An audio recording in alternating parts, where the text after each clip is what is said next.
Hi guys, so my colleague gave me this John 10:10 life cards. So basically, these are life questions. Ito siya kakapal. So for our first question, no, ako na yung bubunot, wala naman akong guest dito. How do you define success in your career and business? Well, for me, success is never just about money. Merong mga tao na mayaman pero laging may kulang sa buhay nila. Meron din namang mga taong simple lang yung buhay pero meron silang peace of mind, may purpose, they are able to share things to other people. So para sa akin, success is subjective. Iba-iba tayo ng definition eh. Pero kung ako yung tatanungin mo, success will always be about contentment. Yung success na hindi naman ibig sabihin titigil ka na dun sa pangarap mo. Para sa akin, yun lang yung may peace ka and masaya ka dun sa journey na tinatahak mo. No? It's when you can honestly say na hindi man kompleto lahat, hindi man maraming pera, pero kompleto naman yung pagkatao mo, 'di ba? Hindi mo kailangan mag-please ng ibang tao.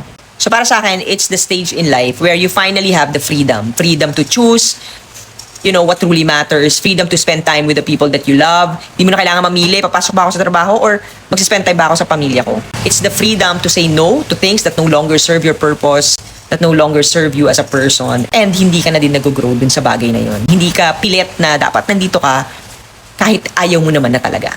For me, when you're successful, hindi naman kailangan mag-arbo ka, hindi kailangan makita na laging designer yung mga damit mo, hindi kailangan maingay, hindi masyadong kailangan colorful.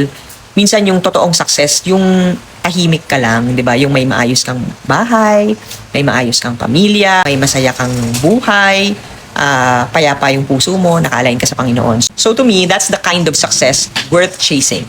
Hindi laging dapat tungkol sa yaman, tungkol sa laki ng salapi, 'di ba? Siguro it's more of gaano ka-rich yung buhay na meron ka. So that's it for our first question sa John 10:10 life cards. And for me, this is a good activity. If you have a team, if you have family outings, if you want guys to avail of this, may book na siya, and it comes with the life cards. You can message Mervin K. Oliveros. John 10:10, living life to the full. Ikaw, how do you define success? Comment mo naman sa comment section.